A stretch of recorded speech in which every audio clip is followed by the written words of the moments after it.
the IDF has done everything it can. Really? You believe that? I do.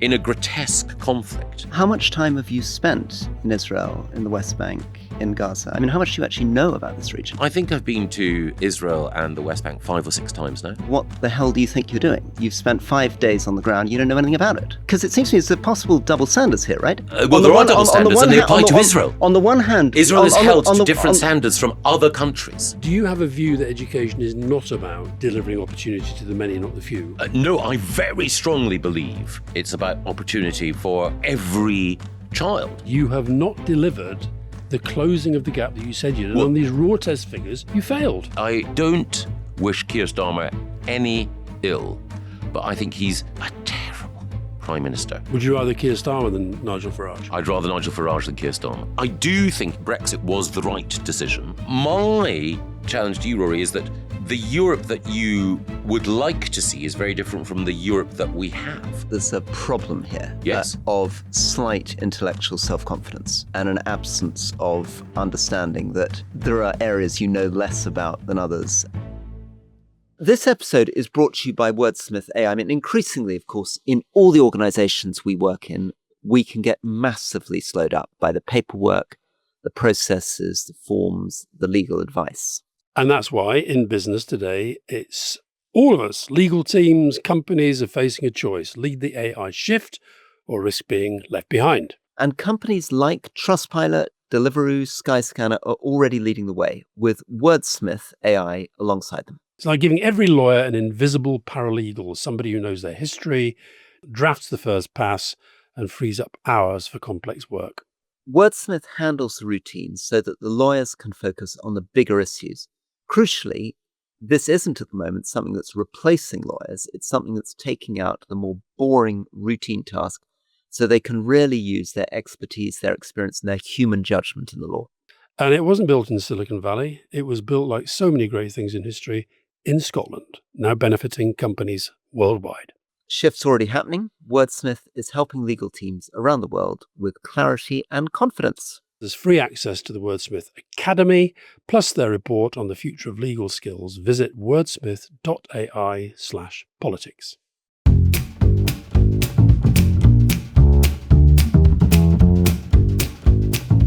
Welcome to The Rest is Politics Leading with me, Rory Stewart. And me, Alastair Campbell. And today we have as our guest Michael Gove, who had the most remarkable career in British politics. In fact, I think very, very few people held so many different ministerial positions under so many prime ministers. He began as an education secretary under David Cameron. He served in the Ministry of Justice. He served in the Environment. He served for Boris Johnson as a levelling up secretary. He was a leadership contender on a number of very well-known occasions, probably one of the very best-known Conservative politicians of his generation. Before that, he was a journalist. He was a columnist for The Times, and he is now the editor of The Spectator, a magazine owned by the extraordinary new media magnate Paul Marshall, who also owns GB News and Unheard and various other things. So Michael is an amazing route into British politics, Conservative politics, somebody who was very kind to me when I was a member of Parliament, very actually kind to me when I became a minister, and also has, like many of our guests, a very remarkable backstory. Welcome, Michael. So, Michael, let's start with that backstory. Your childhood. Yes. More interesting than most. Well, I think that for people of my particular generation, we were almost the last generation before some of the laws changed around abortion and the termination of children. And therefore, I was one of the last of a generation, I think, where mothers had no option, effective option, but to carry a child to term and then give them up for adoption. And so I was born in Aberdeen to a woman who was studying cookery demonstration in Aberdeen at the time. She was originally from Edinburgh. I was in care for the first 4 months of my life and then adopted by my mum and dad, Christmas of 1967, and then brought up by them. And my dad passed away 2 years ago. My mother is still alive and in Aberdeen. And they also adopted my sister, who's 5 years younger than me, from a different birth family and who is profoundly deaf and happily married and lives just outside Aberdeen. And the two birth parents, what Yes. do you know about them? A limited amount. I don't know anything about my birth father. When you say you don't know anything, Anything. name Not a thing. Nationality, nothing. The only things that I know are that I was born Graham Andrew Logan, and I know that my birth mother was originally brought up in Edinburgh, then moved to Aberdeen to study, as I say, to be a cookery demonstrator. I don't know anything else about my background. In fact, I believed that I had been born in Edinburgh because that's where my parents collected me from. That's where the adoption agency was operating. And so on my passport, it says born in Edinburgh. But actually, the truth was that I was born in Aberdeen. That's where my birth mother was studying. I know nothing else about them. Right. Gosh. Do you get a bit fed up with people asking you about this? I mean, it's such an extraordinary story, and presumably it's the centre of so many interviews. And the next question, I suppose, that occurs but might be irritating is, why haven't you pushed to learn more about your mother and your birth father? I think that there are a group of people of broadly my age and maybe a wee bit older. Nicky Campbell, for example, the BBC host. Roger Mosey, who was my boss at the Today programme. Jim Naughty, who was my mentor on the Today programme, though I'm sure he would disavow me now. They were all adopted. And so the nature of adoption has changed, and it was an issue that I took a very close interest in as a minister. People do ask, and I'm not at all bored about talking about it, because I think that inevitably you don't need to be a Freudian to recognise that birth and family at the very earliest age has an impact on you, an influence on you, even if you're not always aware what that influence is. Why haven't I taken things further? Well, as you both know, I'm a naturally nosy person. I've talked about it extensively with my mum. Your birth mother? No, with my adoptive mother, Yep. whom I think of as my mum. And that's the reason why I haven't done it, because I have felt that to try to find out more about my birth mother and my family might suggest to my mum, who's still alive, that somehow the love that she gave me wasn't complete, that there was something missing. And she's never tried to steer me away from it. She's never suggested that I shouldn't do this, but it's just something that I know and feel. But others who have made the search for and established a relationship with their birth parents, with their birth mother, like Nicky Campbell, have encouraged me to do so, but so far I've held back. So when you say mum and dad, Yes. that's how you see them. Just tell us a bit about them. My mum and dad come from probably an unconventional background for someone who went on to become a Tory politician. So my dad was a small businessman. He ran a fish processing business in Aberdeen, which was established by my grandfather. He left school at 15 to go into the family business. It was never a big concern, maximum number of people employed, about 20. He met my mum ice skating in Aberdeen. My mum was the daughter of a labourer. She, again, left school at 15, went on to work as a shop assistant in a jeweller's shop in Aberdeen, Jemison and Carey, and then subsequently worked as a lab assistant at Aberdeen University. Class terms, of course, are, they're very difficult and they're pernicious, but my mum would have come from what you would have thought of as a working class background, and my dad probably from a lower middle class or, bourgeois, petty bourgeois background. But it was in the best sense of the word, and I don't mean this in a demeaning way, an ordinary loving home. So it was never the case that we wanted for anything. There's no 4 Yorkshireman style auction of poverty. It was completely comfortable. Indeed, they made sacrifices, not, going without, but they made sacrifices in order to ensure that they could pay for me to go to an independent school when I was 11. I subsequently got a scholarship after I was there, but they were paying the full fees for the first few years. Again, the school concerned Robert Gordon's College. For people who would know it or know something about Scotland, they'd recognise that it's not an ultra-posh establishment, but it was an independent school. It cost hundreds of pounds at the time for me to go there. And they were, and my mum is, a lovely, unpretentious, unpolitical family. Was your dad political? He took an interest in politics. He wasn't very strongly political. Most of his instincts were right-wing, but he voted Conservative. He also voted SNP. He voted different parties at different times. My mum was always Labour. The only time that she ever voted... Give my fondest regards to your mum. I will.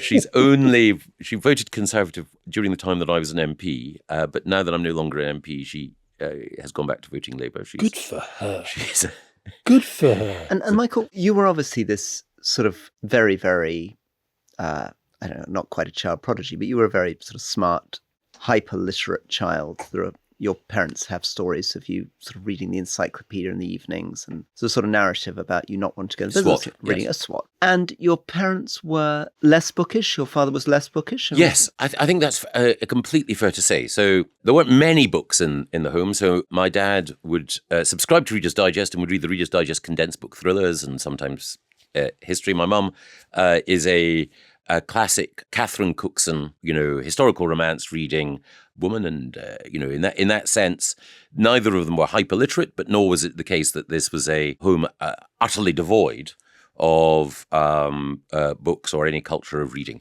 But it was the case that in comparison, I was inevitably a bit of a cuckoo in the nest, and that, they discovered as I was growing up this appetite on my part just to read and absorb information and so on. And my dad was also very athletic. He'd boxed for the army in his youth. He was a very good football player. He nearly played semi-professionally.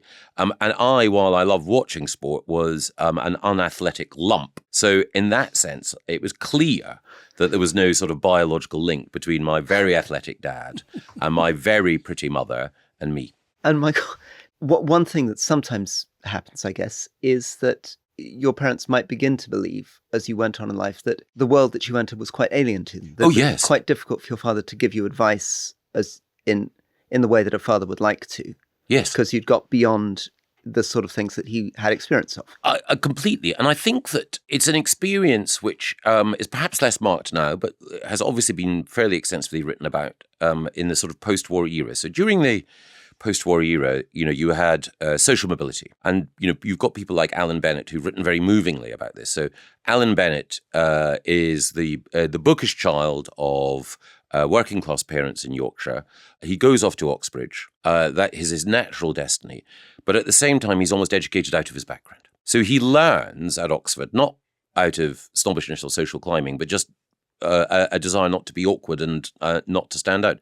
He learns inevitably middle-class habits. And so, by definition, you find yourself, not so much at school, but more when I went away to university in England, leading a life which is increasingly alien from your parents. But you embrace that life. Yes. And I think one of the things that I hope I'm conscious of is the difference and the distance without it being estrangement. So when earlier this year I was made a lord, which would have been unthinkable when I was a child, I was really pleased that my mum, my sister, my mum's best friend Brenda were all there. Similarly, it's still the case with very old friends in Scotland and in Aberdeen that I can slip back sometimes too much so into the person I was when I was younger. But there's a difference, yes. So your first political activism was for Labour? Completely. Did you join the party? I joined the Labour Party. I joined when Michael Foot was leader? When Michael Foot was leader.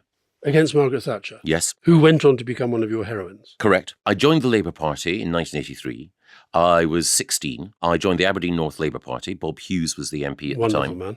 I remember. He was a wonderful man. He was a wonderful man. He was a very. He was the one MP that Nelson Mandela always used to pick out as a great campaigner on apartheid. He was a fantastic anti-apartheid campaigner, B, a very well-liked local MP, and C, he was the only Scottish Labour MP who didn't back John Smith for the leadership and backed Brian Gould instead. But anyway, put that to one side.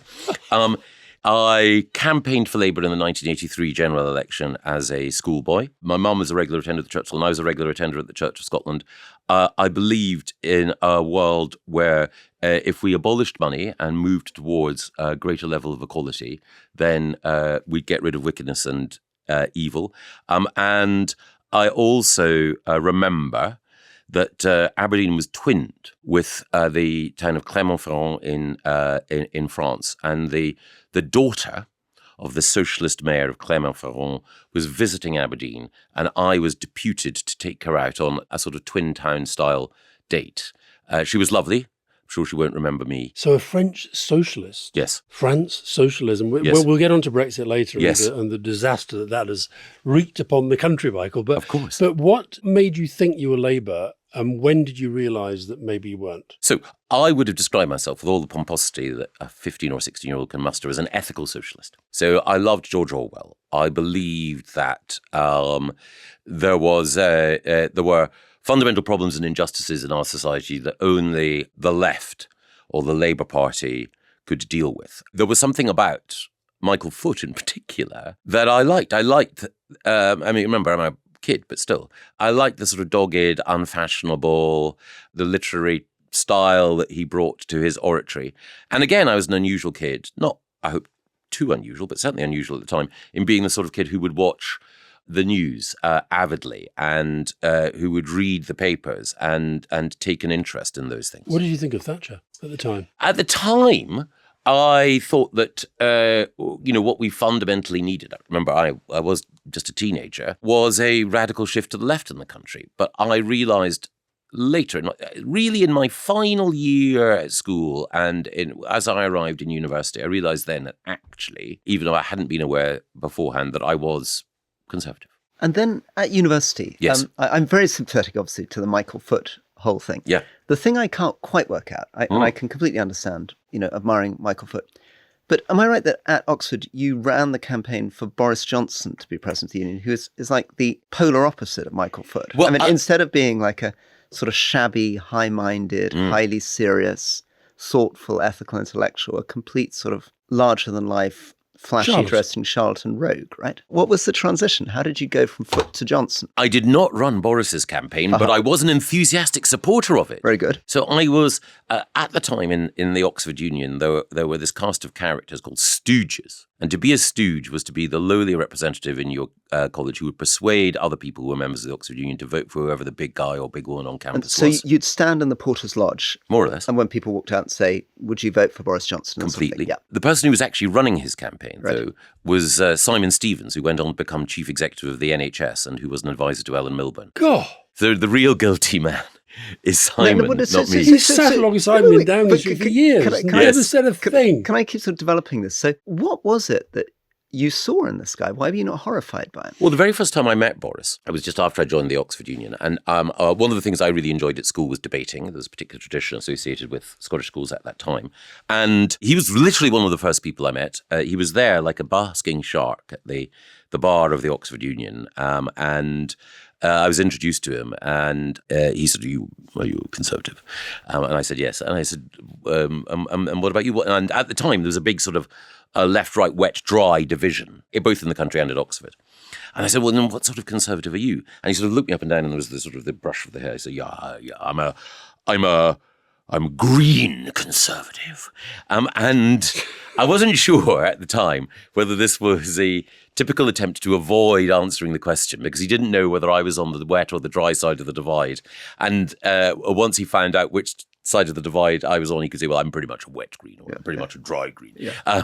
But there is, as is so much with Boris, an element, or more than an element of truth in that. He had been influenced by his father, noted environmentalist amongst many other things.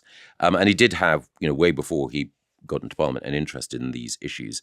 But he was, at that point, the person who had already amassed around him a sort of group of friends and supporters. And the elections for the Oxford Union were essentially between, one man or woman and their mates. And so the people who were in my college and the other people whom I knew and liked were also Boris supporters. I don't want to overdevelop this psychological theme, but you're now the editor of The Spectator. And I remember once having a lovely meal with you in Parliament when you were a very distinguished cabinet minister. And you said in a reflective moment, I sometimes wonder whether actually I wouldn't rather have been editor of The Spectator than the cabinet, right? And of course, Boris became editor of The Spectator. And then, of course, you were involved in his governments, you were involved in leadership stuff. So he became quite a sort of major figure in your life, occupying positions, vying against you. He's been a major figure in all our lives. But yes, so there's a coincidence there. And the obvious thing is, and a number of people have sort of delved deep into this, like the FT writer Simon Cooper, who's written a whole book about the Oxford generation, of which I was part. And yes, you've got a group of people who were at Oxford in the 80s, some of whom went into journalism, Boris and I, and of those people who went into journalism and conservative politics, there are parallels between Boris and myself. And that's inescapable. I mean, there were other people who were also at Oxford. Who were the other? Remind us who else is in that Simon Cooper book. Ed Balls was at Oxford as an exact contemporary, and he went to journalism at the FT and then obviously subsequently into politics. Is Cameron's your age? David Cameron was another exact contemporary. He's a wee bit older than me, but he was at Brasenose College, 85 to 88.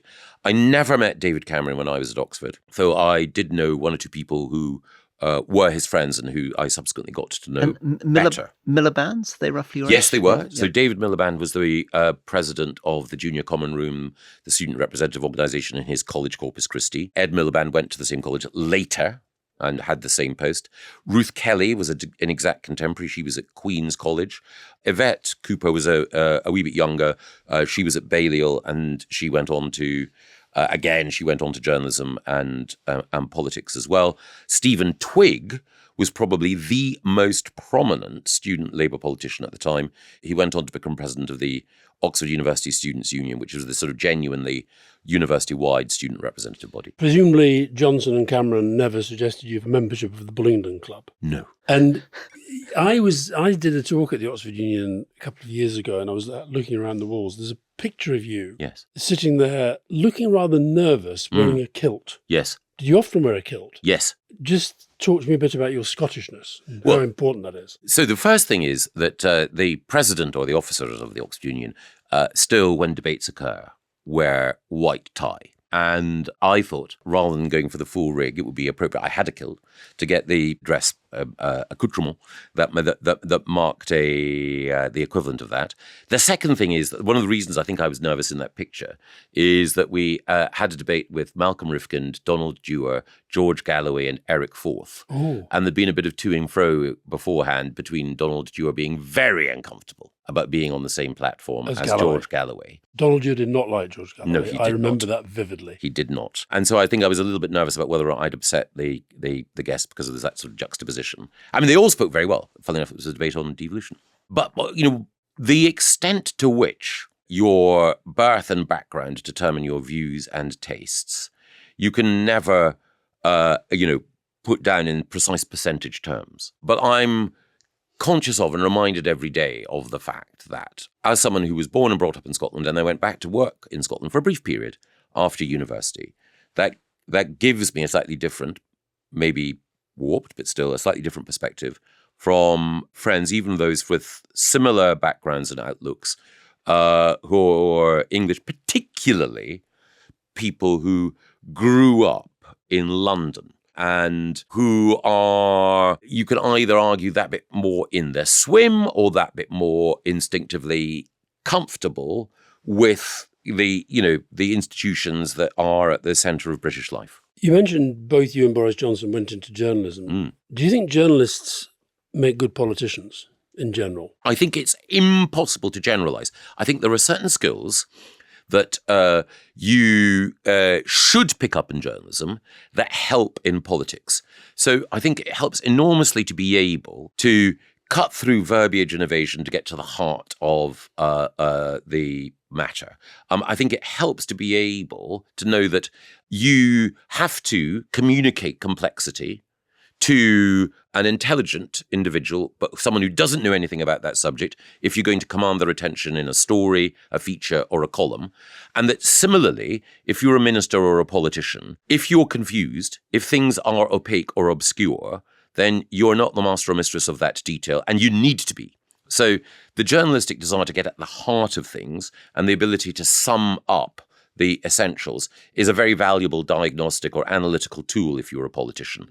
But you can get that if you're a doctor or if you're a lawyer or if you've been working as an engineer. So, there's nothing particularly there. There is a tendency, I think, to dismiss some journalists. I can understand why, because people think, oh, well, journalism is inevitably a superficial profession for butterfly minds. And in particular, there's a premium on people dashing off provocative opinion that gets talked about or lots of clicks. And one of the disastrous things are people who want to win applause and want to create a bit of a crackle around the policy that they're implementing or embracing.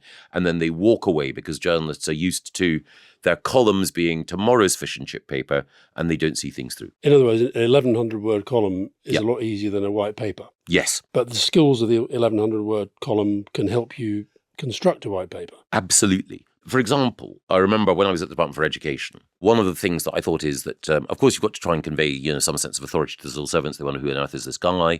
But at the same time, you sometimes just have to ask stupid questions because things seem unbelievable. And being a journalist, you almost have a license all the time to either be the ignoramus or to pose as the daft laddie and say, excuse me, I'm sorry, I just don't understand, Columbo or style. And similarly, so when I was trying to ask about how PFI operated, I sort of knew, but I said to the civil servant, so you're telling me that we pay every year, we pay this private body to allow the school to operate and run, and then we pay them every time we replace a light bulb. And then at the end of it, presumably it's like a mortgage, at the end of 25 years, the local authority or the government owns the school. What? The private company owns the school?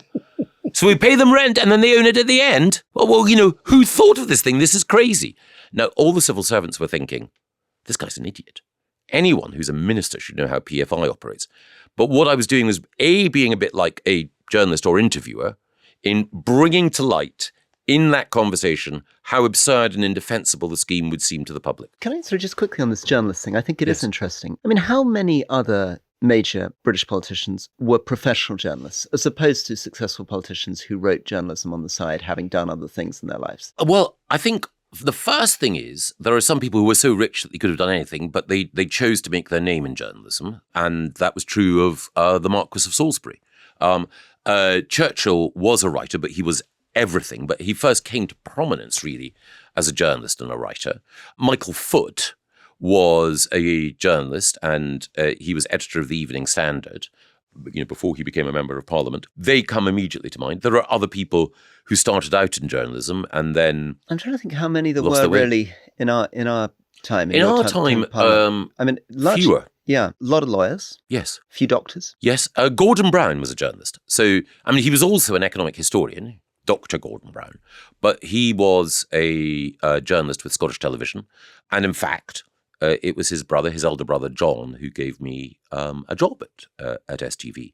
But you're right. I think Peter Mandelson was at LWT. Yes. I think there's a mix. And again, there are some people who thought about journalism, but then went almost immediately into being special advisors, George Osborne. And as I say, Ed Balls was a leader writer at the Financial Times. Yvette wrote for The Independent before then becoming a special advisor and so on. And just in passing, some people are scornful of special advisors. I think, again, it's impossible to generalize. There are some people who become special advisors who get high on their own supply, as it were, of inside dope. As Damien McBride has acknowledged that he did.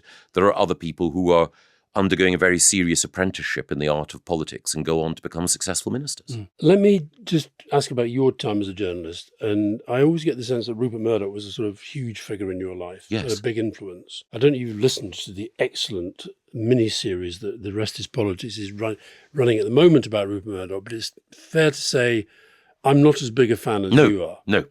How big an influence was he? How do you define his contribution to public life? And do you think we've got the relationship between media and politics right? So I'm a big admirer of Rupert Murdoch's, and I admire what he did at Wapping. I think that he saved, or certainly gave, significant extension of life to the UK newspaper industry. The Independent, Yvette Cooper's paper, would never have existed without that change. I think that he is someone who loves journalism and who devotes a significant additional amount of time and energy to journalism out of proportion to what it generates for his business empire overall.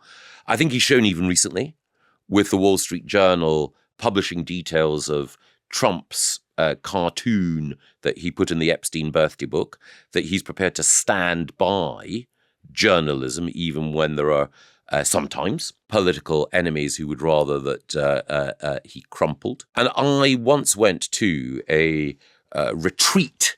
Rupert Murdoch used to organise them every 3 years or so for executives and journalists from his newspapers and for outside business people and politicians. We went to one famously in Australia, you may remember, Michael. The one I went to was in the US. Gordon Brown and Douglas Alexander were there. Sorry to drop them in it. And, albeit briefly. Was this a moment when Tony Blair was in governor, they were plotting against him, trying to get themselves in pole position? Possibly. Yeah, no, it was in the early... I'll defer to Alastair. It was, I think, still in the... I don't know, Michael. I think it was in the Blair first term. So yes, exactly. I think they're probably there without permission, trying to set up Brown's run. Very suspicious. Yeah. But the thing I remember is that Rupert Murdoch sort of gave the closing speech, the equivalent of the leader's speech at a conference. And in it, he told the story, which I dimly knew and had never heard, and certainly not from his own lips, of the attempt that was made on the death of his father by the Adelaide establishment to take his father's newspapers away from him and his mother and effectively close him down. His determination not to allow that to happen, the freezing out of his mother, and his determination then not to allow the establishment to crush him. And I got a sort of affirmation of that sense then, that he was a restless, creative, you can't keep him down spirit. Most of Rupert Murdoch's political positions are very similar to mine. And, I've arrived at them for my own reasons, but they happen to coincide not in every area, but in most areas. So I can't help liking and admiring him more for that. And then on the relationship between the media and politics, I think that's changing. So I think you can argue the dominance of certain newspaper titles at certain points meant that the playing field was tilted in terms of print media against the left. I think that's true, but I don't think that holds any longer just because of the way in which the media landscape is much more diverse now. Can I bring you in on Murdoch and Michael? I mean, having spent a long time thinking about Rupert Murdoch, what's your response hearing Michael talk about all that stuff? Well, I agree with him that he's a phenomenal, that's the reason we did the series, he's an extraordinary figure in media and political history. And that's why we talk about him a lot. I do think that the relationship was exposed brutally at Leveson, and I regret the fact that hasn't led to serious change. I think that was criminality and mendacity of a pretty institutional kind. And I also will talk later about America today. Yeah. But I think Fox News has been an absolute catastrophe for the world. So I come at it from a very different place. One thing I do want to ask you, though, is whether you think that Murdoch backed Tony Blair in 1997 because he believed in Tony Blair and Labour, or because he knew we were going to win? Both. So I actually think that at the time, he saw in Blair what he would also have seen at certain points in his career in Australian Labour. He saw a tough right-wing leader who was unsentimental, who had little time for what subsequently became known as political correctness or woke. He knew that the Conservative Party was exhausted and discredited at that time. In particular, he felt cheated by the Conservative Party over their treatment of Margaret Thatcher. And while John Major was hardly a toff, he had very little time for the sort of the wet grandees who were around John Major at that time, the Douglas Hurd figures and so on. They were the people whom he really didn't like. And is that kind of weird class thing? Well, because he wasn't working class. He wasn't, but he was a Marxist when he was at Oxford, briefly. It's an Australian thing, and it's also, you sometimes see it in America, which is that they dislike a particular type of Brit condescension that they detect, even if it's not actually present, but they do detect it. So I think that actually he would probably have been, on balance, inclined to support Tony Blair anyway, and the fact that Labour were almost certain to win just put the cherry on the cake. One more. You mentioned that you coincidentally have a lot of views that you share with him, but I wonder whether, I've always found your stance on the Middle East and Israel strange. Yes. Because you strike me as being uber passionate. Yes. Which I always felt Murdoch was as well. I remember witnessing once a huge argument between Murdoch and James Murdoch, his son, in front of Tony Blair about Israel-Palestine. And so I just wondered, is that an influence? Or how have you independently got to a position that feels to me a little bit extreme? It predates it. It's certainly the case that if you look at the sort of spectrum of opinion, particularly in the UK at the moment, I don't think you could describe my position as mainstream. I think that's probably fair. I don't know how often you could describe any of my positions as mainstream. That is certainly true. But it's something that I have grown up with. So I mentioned that my mum was a regular attender of the Church of Scotland. And as I grew up and attended it with her, the Church of Scotland at that time, things have changed, had a very close attachment to the Holy Land, and the story of the Jewish people was part of the sort of backdrop to my growing up, and I had a romantic attachment to their story. And again, you may recall, Alastair, Rory, the speech that Gordon Brown gave in the Knesset, and this was, of course, some time ago, when he talked about, for generations, you did not have a land, now you have a land. And it reflected a similar, but not identical background to mine, obviously not identical, and his father was a minister in the Church of Scotland. So there's that. And then the second thing is that I feel a very strong identification, love actually, for the Jewish community in Britain and everything that they've achieved and done and admire so much about it. And then the third thing is that when I look at the position in which Israel finds itself, I can run through my understanding of the history, which you both might want to correct or challenge. But it just seems to me that this is one of the most amazing stories in humanity, and Israel's achievement is one of the most moving and powerful. And that obviously doesn't mean that it doesn't make mistakes. But my overall view is there's a queue of people who want to criticize Israel, and that's fine. But I'm not going to join them. I'm going to be on the side wherever I can defending it. Even when they're doing what they're doing in Gaza. Of course, I can take a view that they're making mistakes. And, for example, you can look at individual tactical decisions, like the bombing of the Hamas political leadership in Qatar. In Gaza, I think that the fundamental issue there is Hamas's control. But if you'd have been part of a war cabinet Yes. in Britain, Yes. engaged in a military conflict with whomsoever it may be, would you not have wanted to argue more for genuinely seeking to protect civilian life? Well, I believe that there were people who did, and I believe that the IDF, which is a citizen army in a rules-based democracy, has done everything it can. Really? You believe that? I do. In a grotesque conflict. And arithmetic here is horrendous because we're talking about individual lives lost, and we're talking about the lives of innocents who've been caught up in this horrible, horrible, horrible war.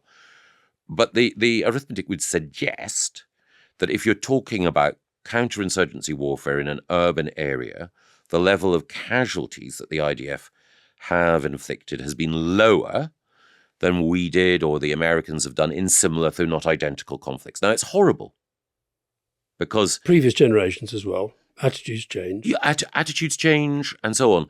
But we have never, thank God, been in a position where we've endured what Israel endured on October the 7th, nor have we faced what the people of Gaza have had to face. So emotions are bound to be engaged overall, and it's difficult to put oneself completely in those shoes. But as I say, there are so many people who, I think fairly and with sincerity and good faith, will criticize Israel. I sometimes think those criticisms are wrong, but I don't think that, there are some people who do argue in bad faith, but I think it's important to have some people who do see things instinctively as a starting point from Israel's point of view. And the instinctive bit interests me, because given that you've decided to take such a strong position on this, how much time have you spent in Israel, in the West Bank, in Gaza? I mean, how much do you actually know about this region? So what worries me, obviously, listening to you, I think, spent a lot of my life working in that region. Yes, of course. And when I was in Parliament, I avoided taking pro-Arab or pro-Israeli positions when you were right in there. Yes. How much time have you spent in the region?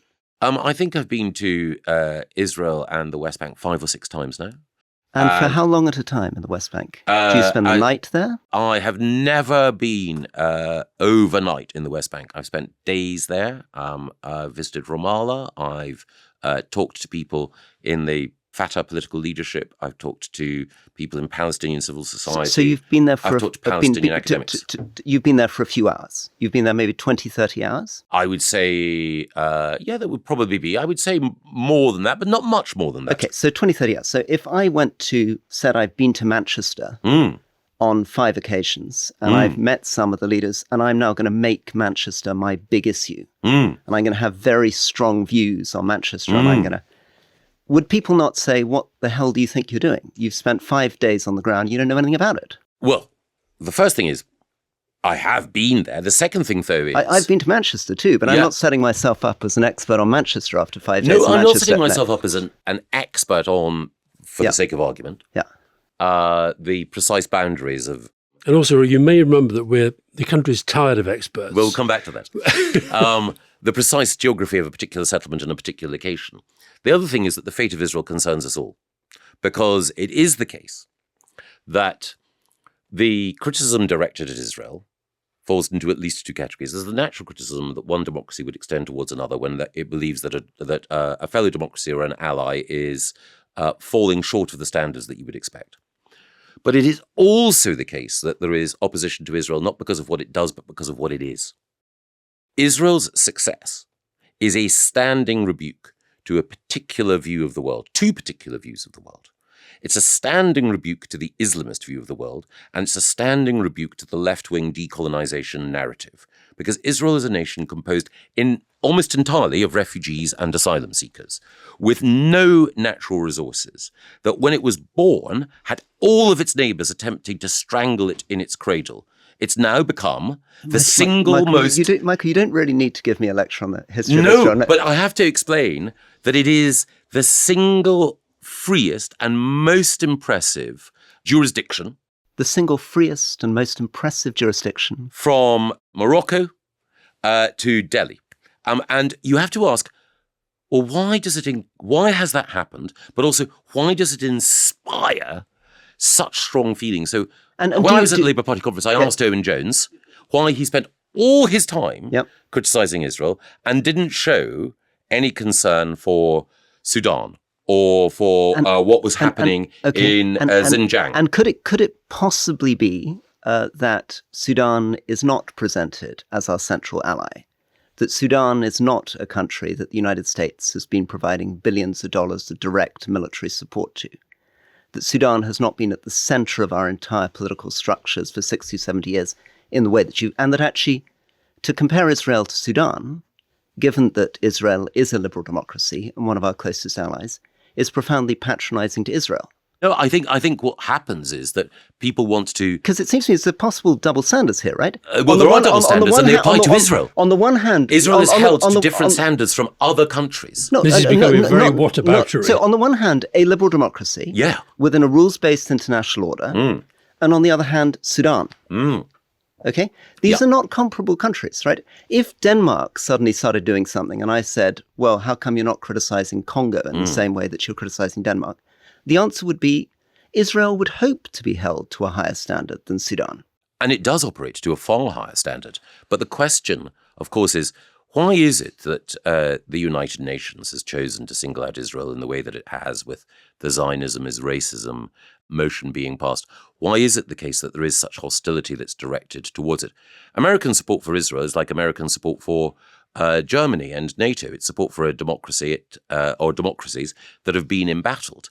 Why is it that all of Israel's enemies, its neighbors, until recently, have tried to not just check its manners or see an alteration in its policy, but eliminate it? And why is it that it's so important that we recognize that? Because anti-Semitism mutates over time, and anti-Semitism, from having been a religious prejudice and having been an ethnic prejudice, is now a prejudice against the Jewish home and a desire to tear it down. Last one on this, Michael, because I understand your position. I was always profoundly confused in Parliament by British parliamentarians setting themselves up as advocates and friends for foreign countries. Right? I didn't take paid trips to Denmark. I didn't take paid trips to India or Israel or Saudi. I mean, these things were, I didn't think I needed to be a conservative friend of Israel, conservative friend of the Middle East. When people said, what's my position on Kashmir? My answer would be, I'm a British politician. Now, and that's somebody who spent most of his life working on foreign affairs. So one of the things that interests me is, would you say what you said about the Jewish community in Britain, about the Muslim community? Would you say that you feel, what was your phrase? I would say love and affection and admiration for what they've achieved. Would you say that about the Muslim community? I would say that about people from within the Muslim community. I would say that about very, very dear Muslim friends. But I think there is something about the Jewish story, and in particular the Jewish experience in the 20th century, and the efforts which we've seen to destroy Jewish civilization, the Jewish race, and Judaism, that touches me in a way that isn't true of other communities. And I think that it is the case now that history teaches us certain lessons. And one of those lessons is that the safety and security of the Jewish community in any country at any time is the surest guide to how admirable and liberal that country is. As opposed to how we look after the poor, as opposed to how we look after prisoners, as opposed to how we treat Muslims, as opposed to many other questions. I think it is the absolute acme. It is the gold standard of how civilized a society is. Why, logically? Because history shows you that whenever countries are moving towards authoritarianism, whenever they're moving into dark territory, it's the Jews who are turned on. But Michael, it's also the case that if one looks at those societies that were most liberal at any time, the Netherlands, for example, in the 16th and 17th century, Britain at the end of the 19th century, America throughout most of the 20th century, the most enlightened countries are those in which Jewish people have felt most safe. In which Jewish people feel most safe, and I agree with you on that, and in which minorities in general feel most safe, and in which human rights are respected, and particularly the human rights of minority groups, of which the Jewish community is an incredibly important example. But the treatment of the Muslim community in Britain would also be a gold standard test for a civilized society. The treatment of British Muslims, the treatment of British Hindus, the treatment of British Sikhs matters to me because, like you, I have a certain idea of Britishness, which means that how you treat every citizen, and indeed every person, even if they're not a citizen, who is subject to British laws and paying British taxes, is a key element in civilization. All I would say is that there's never been, thank heavens, anything to compare with the Holocaust. It was a unique crime, the worst evil of which mankind has ever been guilty, and it was directed not at a section of any population for random reasons. It was directed explicitly at the Jewish people, and that is why when we see a rising tide of anti-Semitism now, it's a moral obligation on all of us to ask why, to look at it. And certainly, of course, you can make a judgment about the government of Israel and its actions, but to blame the government of Israel's actions automatically for an increase in anti-Semitism, as though that were a mathematical formula and a rational one, is once again to blame Jews for prejudice against them. Who's doing that? I mean, you're talking to me as though I'm doing that. No, right? You're not doing it, Rory. Okay, right. But it is emphatically the case that if you venture onto our streets or walk into the whirlpool of social media, you will find people who will. We've seen it in recent weeks, and some of the people who've been commenting on whether or not the fans of Maccabi Tel Aviv should be allowed to watch their team play Aston Villa. That doesn't mean that you can't make a judgment that might be a mistake in good faith, but there's a lot of bad faith out there. But Michael, there are a lot of Muslims who feel deeply unsafe in Britain right now. Yes. If you were walking through central London when Tommy Robinson had 150,000 people out on the streets, and I mean, I don't like the whataboutery, but I sort of feel they're being lost in this debate. And I also, would you not agree with me that one of the consequences of what's happened in the last couple of years with the Israeli debate is it's kind of been exposed as a bit of a myth that they ever really believed in a two-state solution? Well, I don't think it's a myth. I think that it was very strongly the case that a lot of the Israeli population, a majority, have believed in a two-state solution. There's a very powerful speech that Bill Clinton gave, I think, when he was campaigning for Kamala Harris, when he explains the missed opportunity where the Palestinians were offered what was not a perfect, but certainly a good deal, and they walked away. I think things have changed, undoubtedly. I think support for a two-state solution in Israel has been ebbing, and I think it's been ebbing as a result of what's happened in Gaza. Israel, of course, withdrew, Hamas took over, the nature of that rule and other factors has meant that that's diminished. And then without, I hope, being naive, because who knows where the Trump peace plan will go, if it is the case that you have an absence of violence and Palestinian civil society is given the chance to develop, then I think that you could see support for a two-state solution within the Israeli population growing again. Because I think the number of people in Israel who actually think the Palestinians should never have a state is small. The number of people... very powerful. There are some very strong advocates of that position. That's not your position. No. I think that there are a number of people in Israel who think, I can't contemplate a Palestinian state at the moment if that Palestinian state is going to be run by or under the influence of the sort of people who were running Gaza when October the 7th happened. Now, the original plan that Rory and I had was to get through much of your ministerial career. Oh, yeah. We haven't even got... Sorry. You haven't even become an MP yet. No. Yeah. Can we move on to that? Yeah, I mean, it's a fascinating aspect of your personality, this desire, and maybe it's your debating thing, to be immensely combative about Israel, which we had no real interest in talking about. Well, as you can tell, it is an issue. We were really hoping that you could talk about stuff you really knew about, like schools and justice. Oh, he doesn't know anything about schools. But what is it that when you have the opportunity to talk about stuff you really know about and are really absorbed in, like all the work you did on schools, all the work you did on the environment, all the work you did on justice. To be fair, Rory, we did ask him. Yeah, I know, but it becomes something where it's disproportionate, it feels to me. And it's something that interests me because I think it's a theme in your life, that compared to the really interesting stuff, which is the granular, absorbed detail and stuff that you actually do and do well, you have these massive ideological things that you want to have huge arguments about. I don't want to, but I'm certainly prepared to. You love arguing. I love getting to the heart of certain questions, but both as a journalist and as a politician, both member of parliament and minister, I spent far more time thinking, talking and worrying about other questions. So as Alastair established, my views on this question are not mainstream UK views. And as you've heard, they're very strongly and passionately held.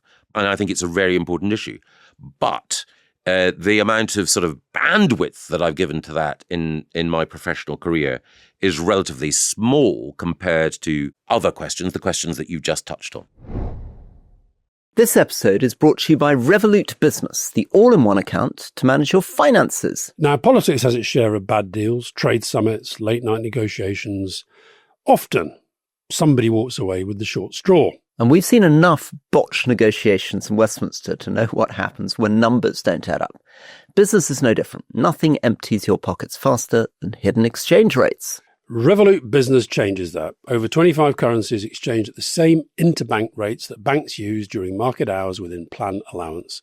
With automatic orders and price alerts, the guesswork disappears. Breaking into new markets feels possible, not perilous. Whether you're paying salaries in Dublin or suppliers in Sydney, your money reaches over 150 global destinations fast without the fine print hangover. Business across borders kept simple. Exchange like an expert. Open a Revolut Business account today by scanning the QR code on screen or via the link in description. And add money by the 31st of December 2025 to get a £200 welcome bonus or equivalent in your local currency. Feature availability varies by plan. This offer is available for new business customers in the UK, US, Australia and Ireland. Fees and terms and conditions apply.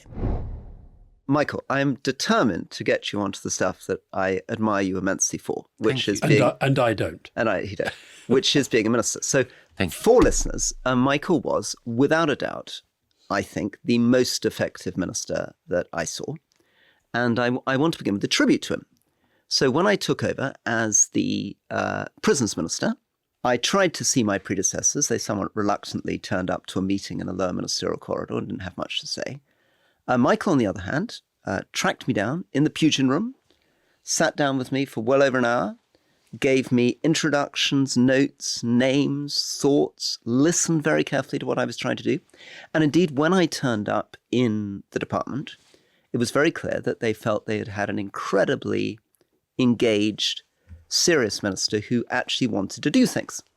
And actually, oddly, given your background in journalism and given other tendencies in your character, which I was grumbling about a second ago, You were not in any way, I felt, doing this simply for headlines. You actually were genuinely interested in prisons, genuinely wanted to make them better places, had theories about how to do it, got out and about, met people, were really interested in detailed arguments. So tell us a little bit about your philosophy of being a minister, your relationship with the civil service, what surprised you when you first became a minister, what you learnt through successive ministers, and what the public might miss about the nature of being a minister. And then I'll hand over to Alastair, who might have more grumbly things to say. That's incredibly kind, Rory. And you're being modest yourself. You were a very successful minister, and the period that you had of ministerial office was inevitably shorter because of the vicissitudes of politics. But you, and it's there in your book, it's one of the reasons it's been a bestseller, paint a picture of the potential for good that ministers can bring about, but also the frustrations of ministerial life. I think the key thing is you've got to recognise that there is only a limited amount of time that you have. It is always later than you think. The only certainty about ministerial life is that it will end probably at a moment that you do not choose. Therefore, you have got to get on with it. You have got to show agency. And the critical thing also is, as a minister, you are there to correct things. Now, there are some roles in ministerial life where you are keeping things ticking over, or you're managing relationships and you're not really moving the dial tremendously, say Foreign Secretary. But if you are in charge of a domestic ministry with responsibility for education, health, justice, or whatever it might be, then it is your job to identify where the system is not working, who is losing out, and change it by analysing the reasons why that's come about. And you can't simply rage at the system in the abstract. You've got to analyse what the incentives are within the system that lead otherwise good people not to do a good job. Now, there is an education campaigner by the name of Fiona Miller, who I think is known to you, Michael. Brilliant writer. A brilliant writer and a brilliant campaigner. And I asked her in preparation for this, I said, could you just give me a short note on Michael Gove's tenure at the Department of Education? 360 pages later. It's very, very good. But I'll tell you what she says right at the start. The thing to remember about Michael Gove is that he was a masterful politician, brilliant at manipulating the media and driving policy through. But when you reflect on his main periods of manic activity, yes, Brexit and education, the outcomes range from disastrous Brexit to underwhelming education. And she then goes on to explain why she develops those views. But I think the big one on education, and this is something, you know, we've talked about before, and I feel strongly, that the gap between the educational opportunities and outcomes between those who come from deprived backgrounds and those who don't has not narrowed. Do you have a view that education is not about, as it were, delivering opportunity to the many, not the few? Or do you actually believe in excellence for the few? No, I very strongly believe it's about opportunity for every child. So the gap between children from wealthier and poorer backgrounds was narrowing before the pandemic. And I think you're absolutely right to choose that as the metric against which my policies should be judged, because I said it would be. I said that what we need to do is to raise the bar and close the gap. That's just political jargon or a soundbite. What we really meant was we need to raise the level of performance in all schools, but in particular deal with a problem of inequality. Because when I came to office, and this is not a criticism of Labour, it's just a fact, when I came to office, the gap between rich and poor grew during the time that they were at school. So in other words, the state is spending money, teachers are giving of their best, and yet at the end of it, even though you've got that intervention, rich kids enjoy greater opportunities within the state system. And that's what we try to address. Yeah. But I got the sense that you weren't trying to address that, because I would argue quite outmoded view of education. And a lot of the stuff, you were brilliant at driving a narrative, you were brilliant at putting Labour on the back foot. But I'm not convinced that what you were doing in policy terms was leading to a situation. Can I interrupt for a second, just for the general listeners, before we get too much of the weeds? Can you give us a sort of account of what you, given you know Alastair's partner and Fiona and her basic view, what her critique would be and how you disagree with it and where the misunderstanding is. And if you try to step back from this conversation for a second. It's difficult to describe someone else's position when they've been a critic and to be entirely fair. But I think that Fiona's view would be the comprehensive system of state education, particularly when you have democratically accountable local authorities running schools, is the best way of making sure that you have schools run in the interests of the whole community. And that in particular, England, more than Scotland and Wales, has suffered in the past from a form of elitism, a desire to separate children into sheep and goats, to say that a smaller group, less than a majority of children, are gifted and deserve to have an academic education and go on to enjoy all the fruits of life. The majority of children are neglected. They're considered to be hewers of wood and drawers of water. Up to now, you're doing fine with her. But yes. You're now into, I'm not sure she'd say this bit, but carry on. It's good. And those children have been long neglected. Comprehensive education is a way of ensuring that children from different social backgrounds mix. But more than that, it's a way of making sure that the school thinks about the education of every child. Now, a lot of that I agree with. Which bits do you disagree with? I think, firstly, the performance of local authorities as managers of groups of schools was not what it should be, and there needed to be a greater degree of innovation and room for head teachers to exercise professional leadership. The other thing is, and I think this goes to the heart of it, lots of people would argue that the curriculum changes that I led, argued for and implemented were designed for a minority. And this is where my views... Remind us what they were. Making sure that there was a greater level of ambition and rigour, a requirement to know a wider range of facts and to be able to demonstrate facility with them in a more accomplished way. So requiring in the study of mathematics and an understanding of times tables at primary and an understanding of trigonometry, calculus and algebra to a high level at secondary school and so on. Now, lots of people think, oh, well, that sounds like a grammar school education. He wants to take us back. He's really only interested in his fellow young swats. My argument, and not just mine, it was the argument of, as it happens, the Italian Marxist Antonio Gramsci, is this is the sort of education that belongs to every child. Why should you say that just because children come from a working class background, that they shouldn't have the opportunity to do algebra or to read Shakespeare or to learn French and German to a high level, not just so that they can say hello to a tourist in McDonald's, but so that they can read Flaubert or they're familiar with Goethe, Schiller, Wagner, and all the rest of it. That was very strongly my view. And I think the evidence shows that actually, if you look at the sorts of schools that we celebrated and whose success became more widespread during the time that we were in power, working class children or children from disadvantaged backgrounds did benefit from a more academic approach. No, but I don't think she would disagree with you. I don't. Great. Wait a minute. I don't disagree On that. I learnt algebra and trigonometry and languages and all that stuff, and and I think everybody should. I think what she would say is that a lot of this goes back to what we discussed in part one about you being a journalist. Combative. Oh, right. No, not being combative, being a journalist. Is that you could frame a debate, you could frame an argument, you could get your opponents running around, and I think she would agree that your critics on the Labour side spent lots of time chasing after the stuff you were doing. Yeah. Toby Young's ridiculous free school nonsense, your mass academisation, all this stuff. Let's have soldiers as head teachers, and you'd all these things, right?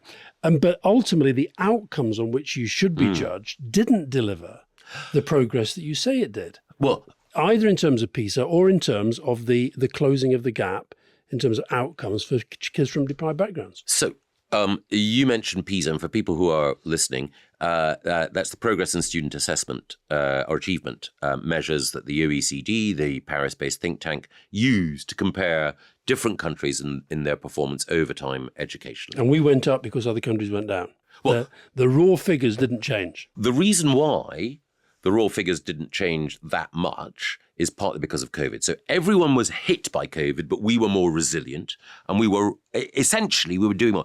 In crude football terms, if Arsenal or Burnley, their goal difference may not be that great at the end of the season, but if they're top of the league, if they've scored more points, they're the best team there is. And England, and this is galling for me, obviously, as someone who was born and brought up outside it, outperforms Scotland and Wales. So kids in Scotland aren't thicker. Kids in Wales are no more stupid. Scotland is very similar overall to England in socioeconomic terms. But England did much better. And also in the TIMS assessment in mathematics and science, we did better. No, sorry. And the gap between rich and poor. No, Michael, maths and science on the PISA, on the raw test scores, you went down on both maths and science.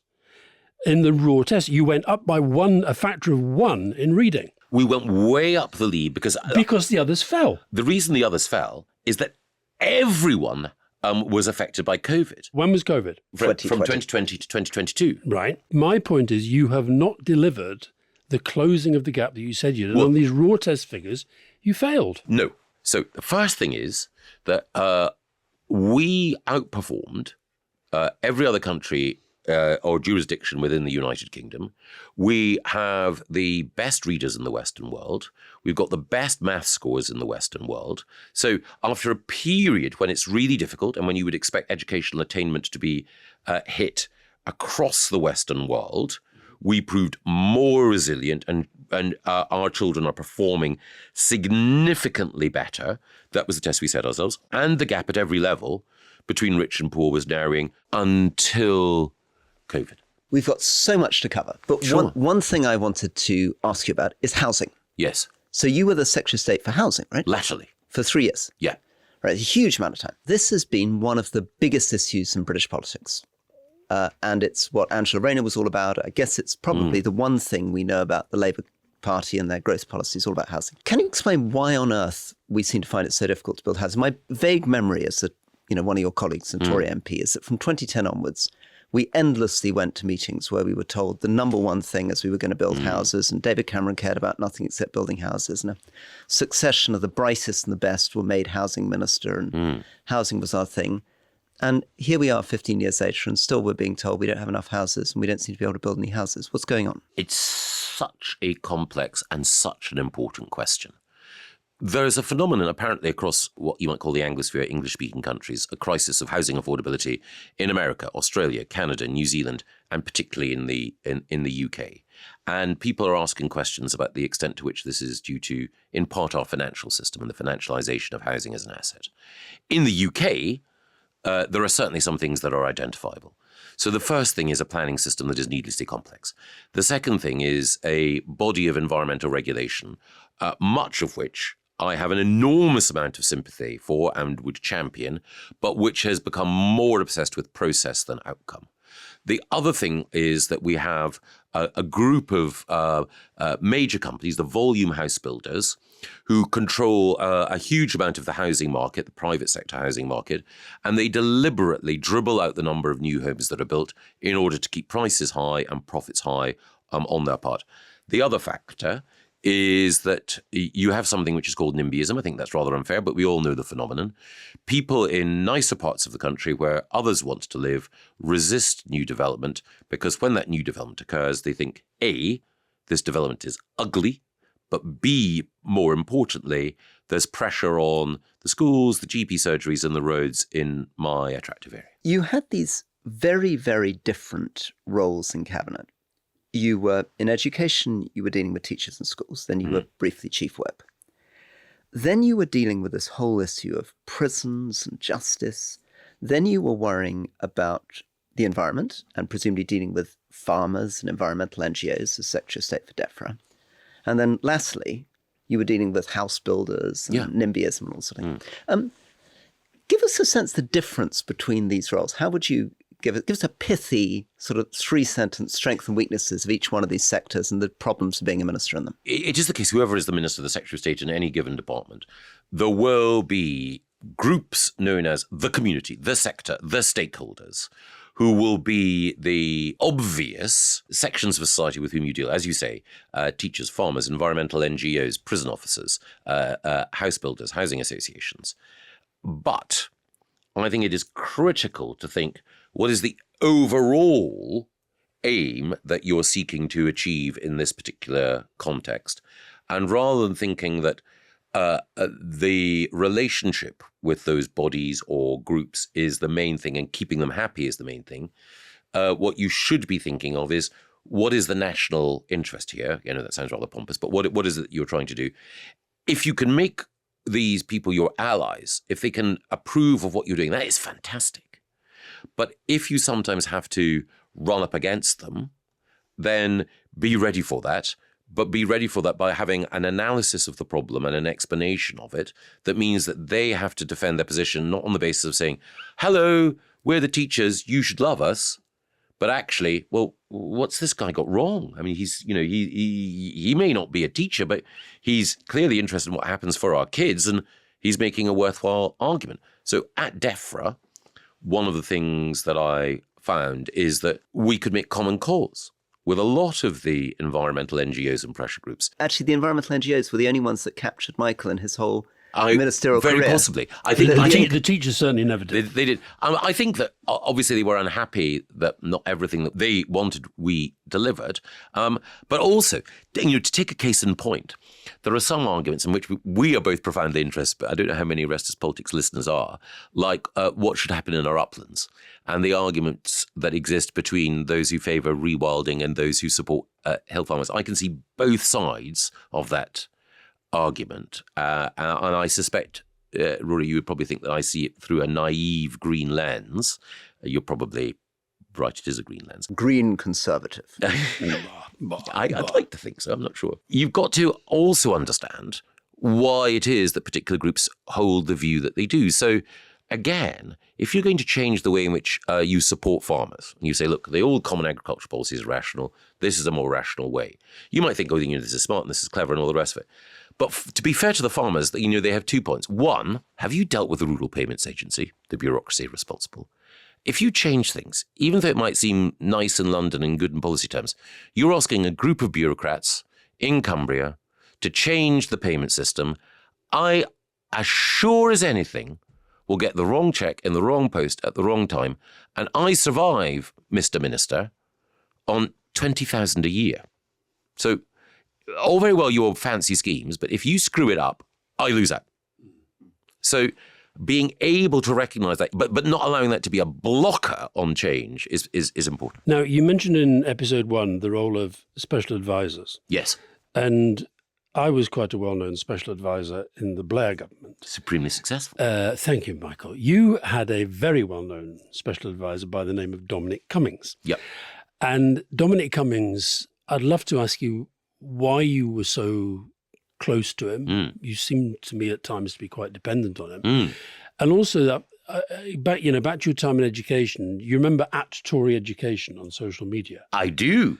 And this was while you were going around the place, big as you are now, charming and erudite and funny and clever and all that stuff, at Tory Education was brutalising anybody who dared to suggest that you were anything other than the greatest education secretary who had ever lived. And this, of course, was Dominic Cummings doing the dark arts, but on your behalf. And I think that was one of the reasons in the end why David Cameron moved you from education. There were a combination of things. So the first thing is, I'm a great fan of Dom. I know he's a very Marmite figure. The best special advisors have one of two things, and ideally both. One, they are properly honest in private, and two, they're original. They provide something that other people don't. And the thing about Dom is that he is brutally honest to the point of scorchingly so. And he is original. Some people would say wacky. Some people would say, well, it's all very old to be original, but if your ideas are crazy, there's not much merit in that. But I do think he is genuinely original and creative. On the whole question of why David moved me. Yes, so he was obviously very irritated by some of Dom's activity. Secondly, after Dom left, he left before I was moved. He said some disobliging things about David. However long someone spends in a particular role, unless they're a real master of diplomacy, they'll end up riling various groups that they engage with. So even the most emollient justice secretary will end up riling the Prison Officers Association sooner or later. And the teachers, were scunnered with me. They were largely... Well, partly scunnered with you because of all this stuff that he was doing. Was he doing it with your blessing and permission, or was he doing it because he was a licence unto himself? Here, I plead the Gordon Brown defence. which is... I was talking to Rupert Murdoch. No, in the United States. What? Or even, you could argue, the Bill Clinton position on gays in the military. Don't ask, don't tell. So he had free license. There were certain things that might be brought to my attention where I say, oh, come on. So you lost control of Dominic Cummings. I don't think I ever had control of him fully. So there are two other things. One is, there's this thing in politics, and it sounds terrible, but maybe it is, that sometimes the people who work for a minister, not just special advisors, but civil servants, will think we've got to protect the principle. Mm-hmm. There are certain things that require to be done in the rough and tough world of politics that we will do on behalf of our master or mistress. It will happen at a deniable distance. But I just wanted to come back on another thing, which was something that Rory mentioned earlier. I think one of the other reasons that David Cameron moved me is that the taste that Rory alluded to earlier for, argument and discussion and so on had got too much. And David, while he valued my opinion on a number of issues, just felt I was getting too mouthy in too many areas. And it was important for me to do a job, particularly in the run-up to the election, would absorb all of my time and energy so that I wasn't suddenly in the middle of a cabinet discussion about the Arab Spring, offering a fascinating and original perspective on it, which William Hague might think was perhaps a diversion of time and energy. I actually remember this. It was a very strange phenomenon for you. And what were you doing 2015 to 16? So I was Justice Secretary 2015 to 16. So I remember that one. It's an extraordinary thing on ministerial write-arounds. Oh, yes. So I was then the Environment Minister. Yeah, I remember. And I would be doing something on, for example, trying to ban plastic bags in supermarkets and such. And suddenly you'd be weighing in on the ministerial write-arounds, and I'd have to confront you in ministerial corridors saying, what the actual fuck? You've just come from education, chief whip, you're now doing justice, and you're trying to interfere in my views on plastic bags. What do you know about it? Is it something you did a lot of, getting involved in ministerial write-arounds and other people's departments? Yeah. Totally. He had been a lead writer on the Times, Rory. Key thing is, people sometimes... Incidentally, you were wrong on plastic bags. I may well be. People sometimes say now to, folk like me who are associated with the 14 failed years of Tory rule, why didn't you do this? Why didn't you do that? I mean, I was actually in the cabinet, obviously. But I wasn't responsible for migration policy. Right.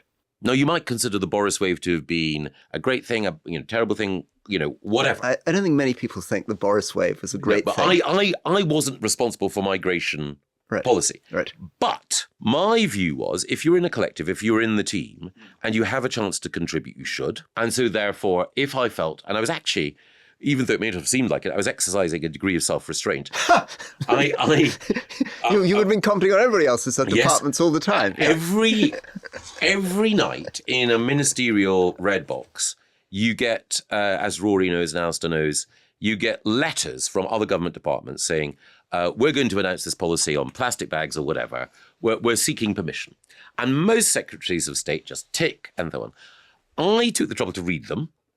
And then if I disagreed, I would wait and go for a walk and whatever. And then if I really disagreed at the end of it, I would say, no, I object. And I thought, I'm not here as a robot.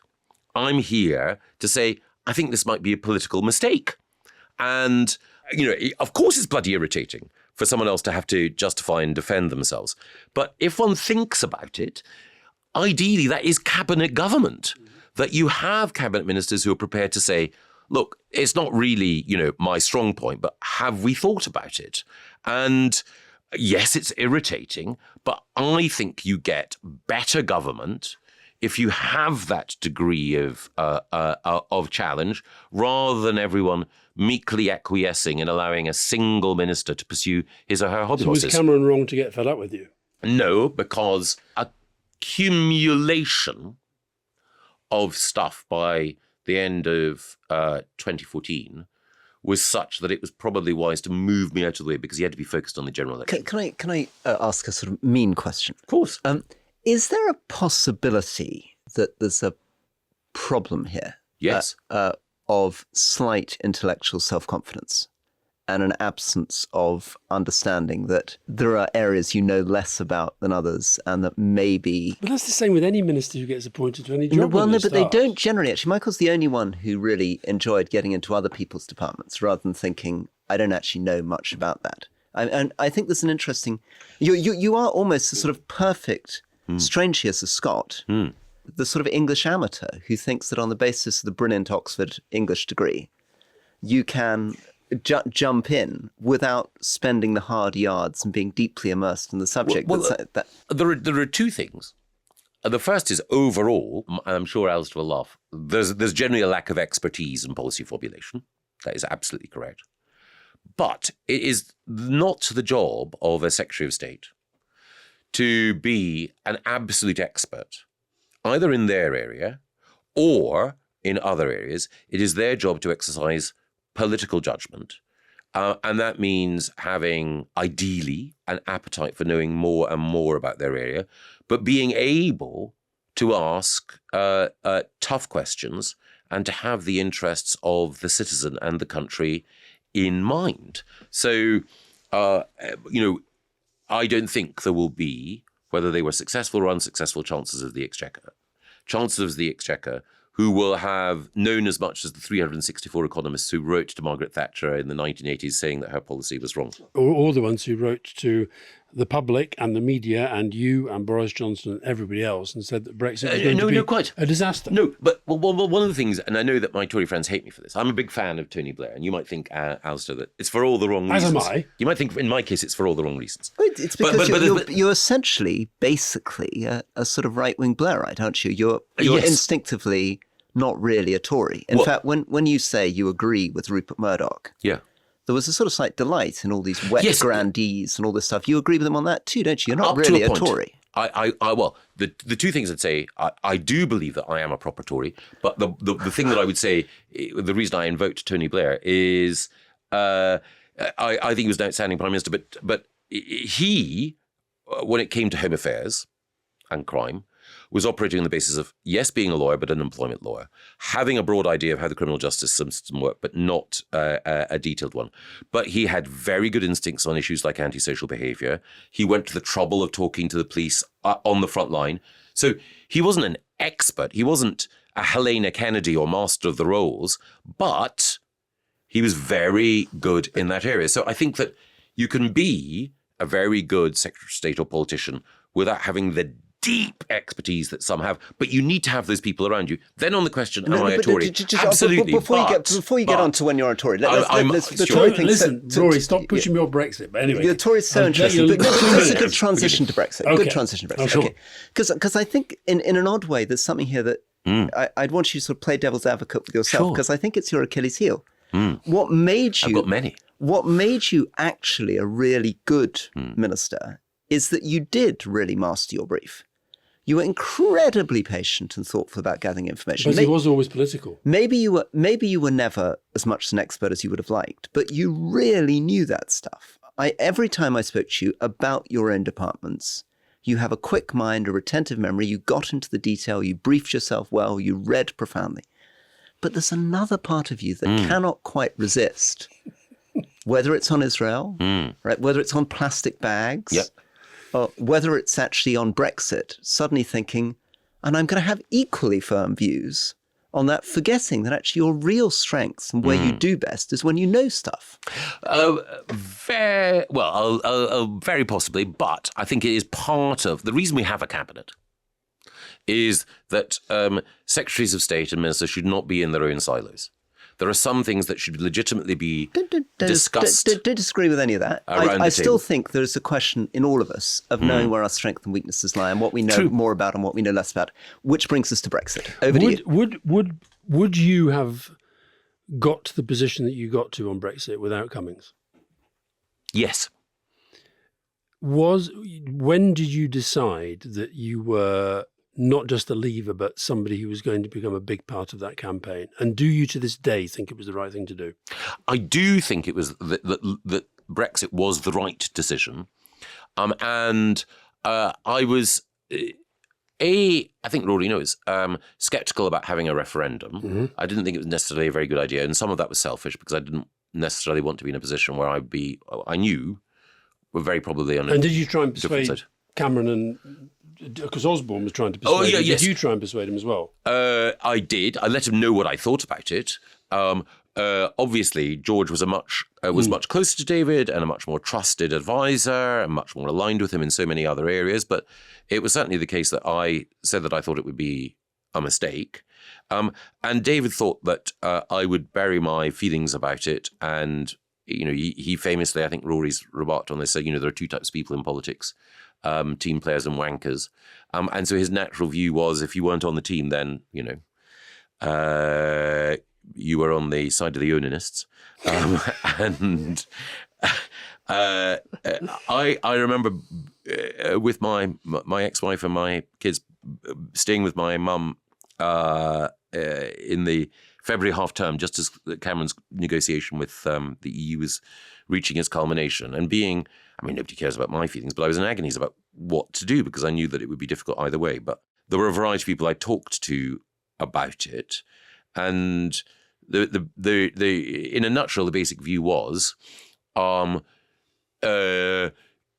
you've got to do what you think is right because you'll curse yourself if at that point you don't stand up for what you believe. But you've done things, everybody in Cabinet has done things that they don't 100% go with. Might you have found yourself able to go with Cameron and Osborne? Or did you feel it very viscerally that you believed in leaving the European Union and therefore there's no way you could? And why didn't they know that? Well, I think that I wasn't perhaps as vehement enough early enough about my concerns with them, though they did know. It is the case they knew that your views, but they didn't know that I would take that view. And it's all because, as we've just discovered with plastic bags in Israel, it's not as if you're shy with your views, right? I mean, you're very, very clear with your views. So isn't it a bit odd that with Brexit, given that you have the strongest views of any human being and are not shy to share them, that they were not aware that you were an ardent Brexiteer? Oh, no, they definitely knew that. And there is a link, funnily enough, to right rounds, in that so often did I object to things that were in the ministerial box from other government departments that were actually ministers faithfully asking for permission to pass EU law into British law, that I was called in by the Cabinet Secretary to be told off. And I was told, you can't do this because this is EU law, and by definition, it automatically becomes British law. And I said, well, why is it in my box? Why are you treating us like idiots, inviting us to agree to something that's already been agreed? So, that it's a minor radicalizing factor. And I did make it clear at certain points. But I think that both David and George thought that Michael calm down. And there are other folk who are quite Eurosceptic who, in order to stick with the team, will suppress their doubts and so on. So I think it was perfectly legit for them to think he'll swallow it. And one reason they really thought is that you were not passionately in favour of a referendum. I mean, if you really, really wanted to leave the European Union, you would have been passionately in favour of a referendum, and you weren't. No. So why weren't you passionately in favour of a referendum if you really wanted to leave the European Union? Part of it was selfish. How could you have got there without a referendum? Yeah. In that I didn't want, I felt it would be a distraction from what it was that we were really all working together to achieve. And I also felt that a referendum was not a substitute for a proper policy. And I think that as it happens, and I don't mean to criticise David unduly, I think that the actual negotiating exercise that he undertook was misconceived, and it wouldn't have found Britain in the right resting place with Europe at the end. But to fast forward, both you and I, Rory, found ourselves defending a settlement with Europe that neither of us thought was perfect, but both of us thought was better than the alternatives, because both of us were probably the last two people standing who still think that Theresa May's deal was a good deal. There are moments when in politics you think you can and should compromise, and then other moments, and a referendum is a binary one where you've got to decide. So it's given to folk, if they're not MPs or not in the cabinet, they can sort of say, I'm not sure. But you had to decide, and at that point I thought, it's one of those gun to the head moments. It's one of those, as interviewers do on programmes, a yes or no answer, Alastair. Okay. Right, and before we get forward to Theresa May's deal and all that, so was David wrong to be as angry and upset with you as he was, sufficient, even with the passage of time to writing of his memoirs, to call you mendacious? No, I think I completely understand. So I don't think it was, I don't think I was mendacious, but I can completely understand why he felt angry and upset. And I mean, he probably knew Johnson would do that, didn't he? I think he knew that there was Even always a though he- risk. Yeah, definitely. So I've tried to, often, I haven't always succeeded, think what it must be like for someone else on the other side of a political argument. That doesn't mean necessarily that I pull my punches, but it means I can appreciate why they hold their position. And I don't make any criticism of David Cameron's handling of this on a personal basis. I think that he behaved throughout towards people as well as any politician could ever. Was the campaign mendacious? Both campaigns were. Speak for the campaign that you were part of. Well, both campaigns had to simplify in order to get their message across. So the both campaigns, the Remain campaign and the prospect of this emergency or crisis budget immediately afterwards was confected. And I think on the Leave side, one of the correct challenges is we didn't spell out, I think, sufficiently clearly all the trade-offs involved. And Michael, one thing that I felt looking back on it is that maybe not you, but certainly people like John Redwood and occasionally Dominic Cummings and certainly Boris and others were very optimistic in 2016 about a sort of globalized world. And their sort of story was where Europe is struggling financially. And look at, China's going gangbusters. And, maybe if we just open up and trade with the rest of the world. And that world's changed. Yes. Protectionism, tariffs. Yeah. We'd now be very, very reluctant to be profoundly reliant on free trade with Russia, China, this, that, and the other. And the arguments in terms of trade and national security for being close to Europe feel stronger than they did in those days. Do you acknowledge that the world has changed in 10 years? The world has definitely changed, but I think it actually makes sovereign control more relevant and more important. And my own view, I've written about this, is that trade formed a very small part of the campaign. It was not a motivating factor for most voters and not for me. But then afterwards, it loomed much larger in people's minds. And during the period of uncertainty about what benefits Brexit might bring, people pointed to trade deals, and our friend Liz Truss was racking them up. That was not the aim and not the metric But by which it should be judged. they were rollovers. Well, precisely. So in some cases they were enhanced, and in some cases, actually, with Australia and New Zealand, while they were quite extensive trade deals, I'm not sure they necessarily worked in the interests of British agriculture. But my point is that I am not, this is one of the reasons I'm probably a Tory, not a Liberal, I am not an ideological free trader. I'm not a unapologetic advocate of globalization. I think that the most important thing is to make sure that you have accountable political leadership within a shared political community that can be nimble, certainly, in response to global challenges, but ultimately, that's the most important thing. And sorry, Alastair, I keep interrupting, and I promise to be quiet, but you've got me going on sovereignty.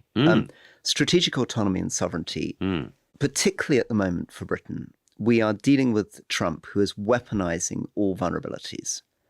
We haven't got full strategic autonomy in defense, security, and AI is terrifying because all these big models are being built in the US. And if they turn out to be the core of all our economic life, or our security, or our public services, we're dependent on this guy. So, my instinct is Britain should be leaning into Europe. We should be working with Europe to develop at least some resilience, at least hedge ourselves, have some strategic autonomy from the US.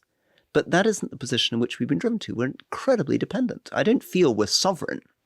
Well, we have choices, and some of those choices that we've made, for example, on AI, have allowed us outside the European Union to take a position on leadership on AI safety and on AI regulation, which actually helps British business. But more broadly, which Europe? My challenge to you, Rory, is that the Europe that you would like to see is very different from the Europe that we have.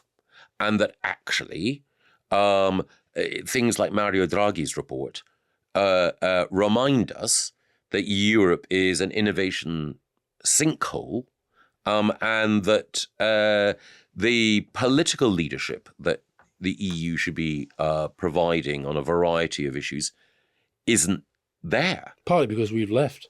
Well, that is an arguable point. We weakened Europe's political leadership. Arguably. Am I right, though, when you talk about you think it was still the right decision? Yes. Is that because ultimately for you it was really just about sovereignty? That is at the heart and of if it. you have to pay a little bit of a price for that in some other areas, which we could list for hours, that's kind of fine. I would, yes. It's the only intellectually defensible position. But where I don't think it takes you is to say that it's been of economic, social, cultural, political benefit to the United Kingdom. I think it can be of But it hasn't been. I think it can be of economic benefit. I certainly don't think it's been, we've had to bear the economic cost that many people say, but that's a different argument. I think it can be of economic benefit, and I think it has been of political benefit. Where do you want the relationship with Europe to go now? So my feeling about the current Labour government is that they know it's been a bit of a dog's dinner. They got themselves into a place where they don't want to sort of revisit the fundamental debate. So they are actually doing quite a lot of things incrementally, which are trying to undo some of the damage. Where do you want our relationship with Europe to be? And how do you set it against what Rory has identified as this very new United States of America leadership? Well, I think we should have, to coin a phrase, and it's a cliche, a special relationship with Europe. I think I can understand why the Labour government wants to move towards what's called dynamic alignment on certain regulations in order to make certain small businesses, particularly in the food and drink sector. And do you disagree with that? I do, though I don't think it's.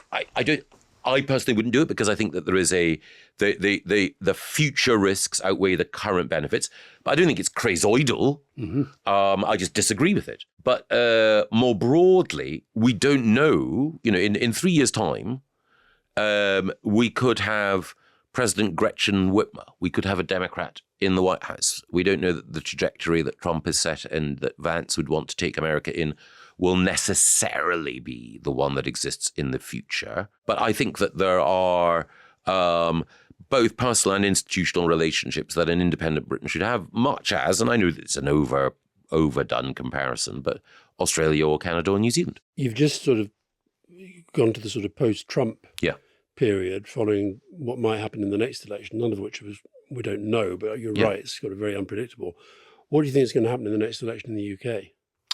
I really don't know, because notwithstanding Rory's very well made point about the confidence with which I express my opinions, even though I'm ignorant, the problem is there are just more plates spinning. So, you're quite good at sort of predicting things. What's your gut feel about where our politics is? I think it's very messy. And where might it be in 3 years' time? Do you think Farage could be Prime Minister? He could be, yes. How do you feel about that? Well, I'd rather that it was Kemi Badenoch. Would you rather Keir Starmer than Nigel Farage? I'd rather Nigel Farage than Keir Starmer. Would you? Yes. Because? I don't wish Keir Starmer any ill, but I think he's a terrible Prime Minister. There are individual Labour ministers whom I admire. People who read The Spectator will know that. It only embarrasses them, I'm sure. There are people like Shabana Mahmood and Wes Streeting, and as it happens, Douglas Alexander, who I think are really good. But I just think that I feel sorry now for Keir Starmer. Sympathy's never a good thing in politics. No. What would you do if you were the Labour Party to prevent Nigel Farage becoming Prime Minister? I would demonstrate and articulate a programme of reform oriented towards working people who've been overlooked and undervalued for too long. Which is what they say they're doing. Yes. But just a couple of cases in point. There's a photo from, I think, before Christmas of Mr. Fink, one of the leading figures from a major private equity firm in Downing Street, being feted by Keir Starmer and Rachel Reeves.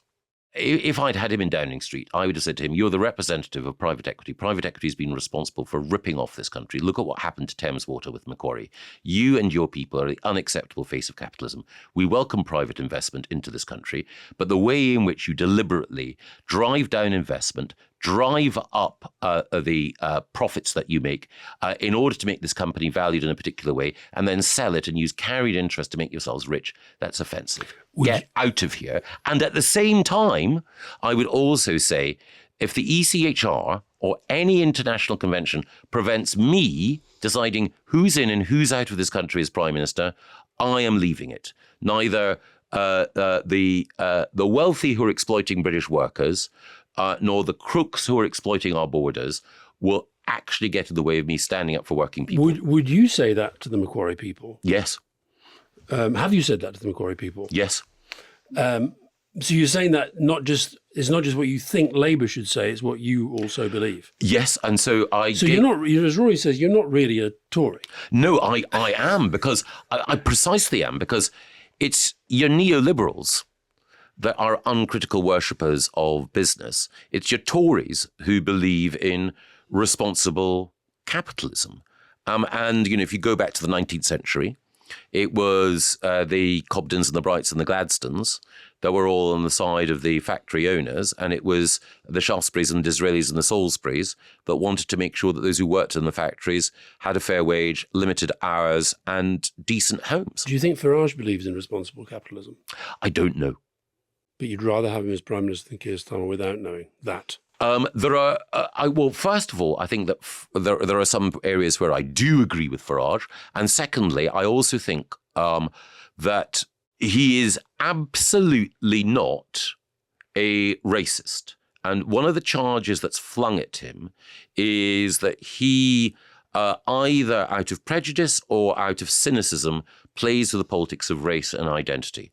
I don't think that.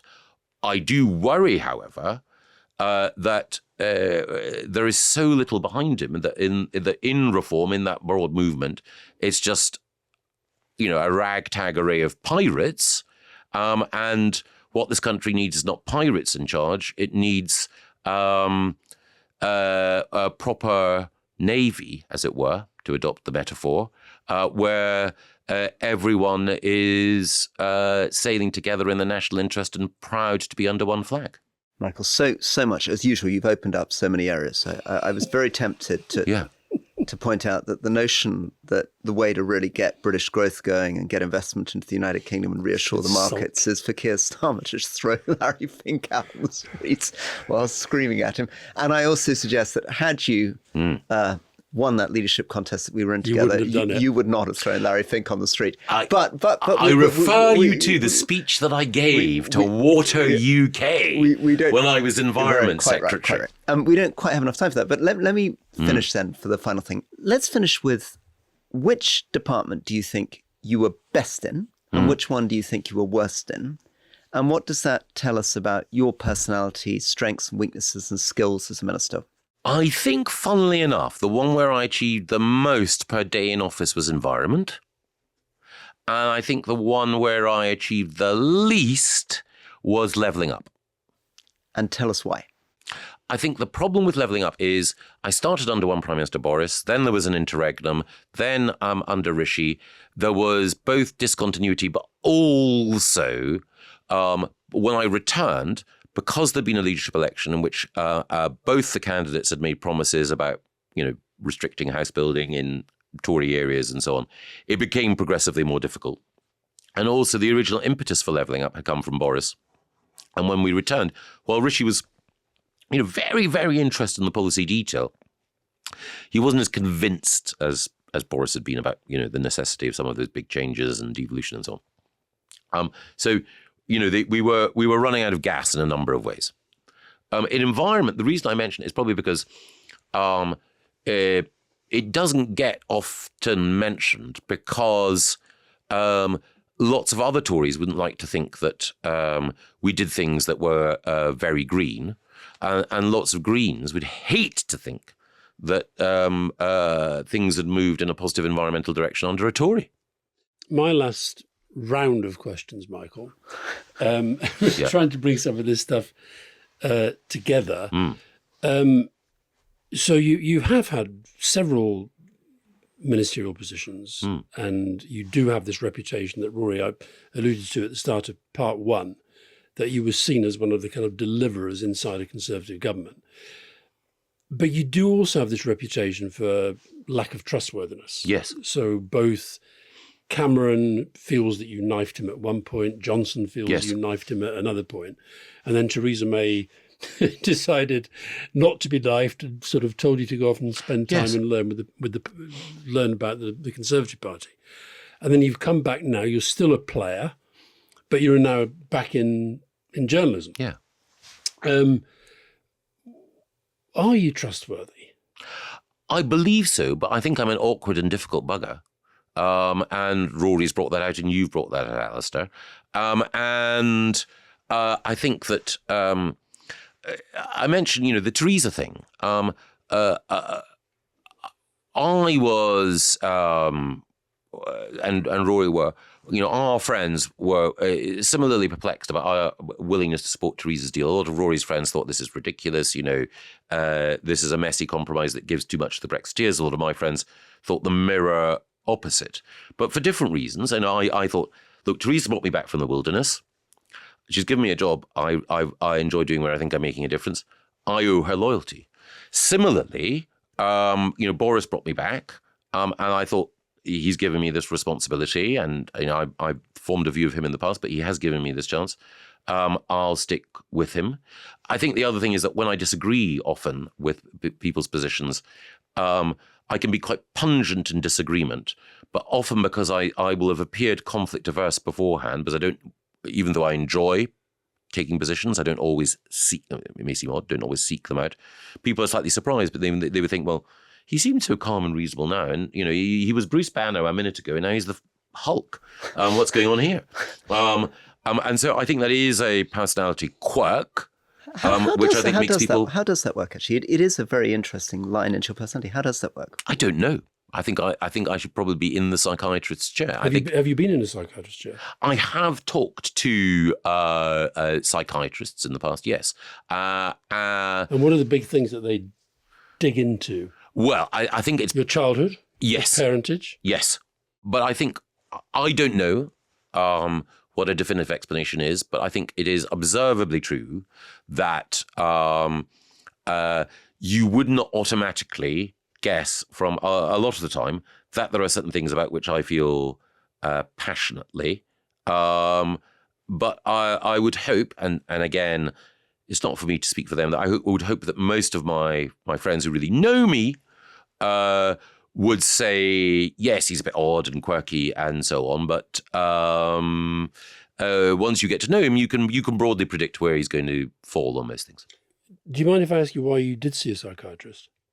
Why you made that decision? I probably better not say at this stage, but we can maybe pick it up later on. Okay. And my final question, honestly, is to tell me about Paul Marshall. Yes.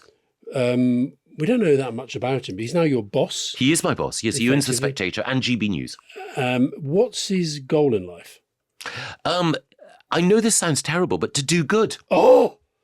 A right-wing media mogul. What did you do good? Well, he wasn't always right-wing. I know he was. He was Lib Dem. He was a Lib Dem. No, the thing is that he's one of the most generous philanthropists in the UK. He certainly has, firm political views. Some people won't like the political views even as they admire the generosity. I don't think you can understand Paul without reflecting on his faith.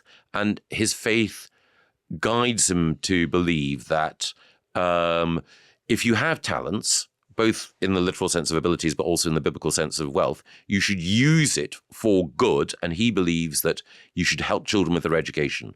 He was involved in helping development work in the third world.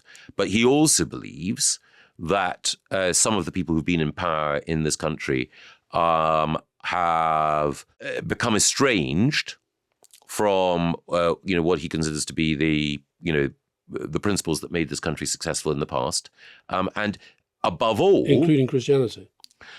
Not so much that, more democratic principles, but more than that, what he really likes, and I suppose there are certain parallels here with me, is that he really likes the clash of ideas. So his first intervention in the media, unheard, was specifically designed to give greater house room and space to what he considered to be the contrary opinion that was intellectually coherent but not necessarily always respectable.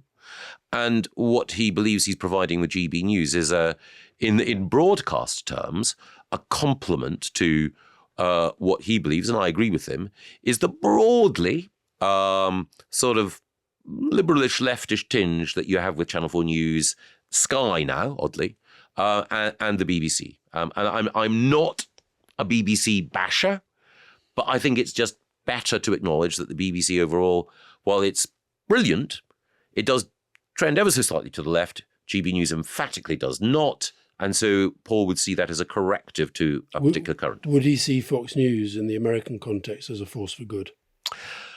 I've never asked him direct. And I think he would probably say that the context for American media is very different. So is Trump a force for good?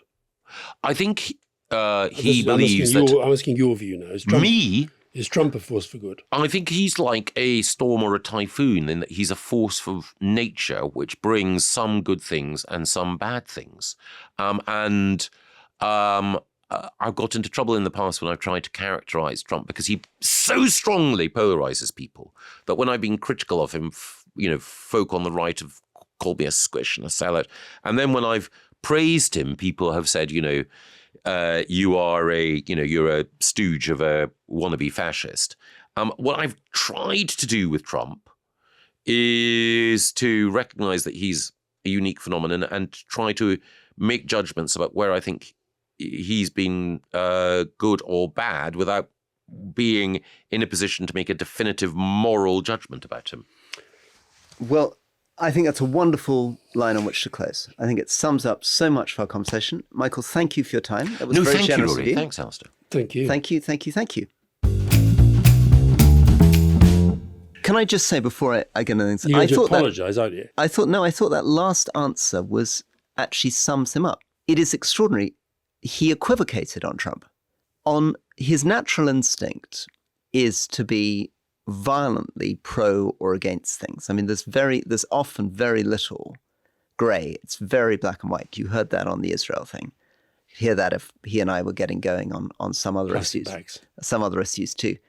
But as soon as you got onto Trump, you see the other side of Michael, which is the very, equivocation. Some people think he's a proto-fascist. Some people think he's a hero. I'm the person in the centre ground. Right? And of course, that's, again, what he was presenting on Theresa May's Brexit deal.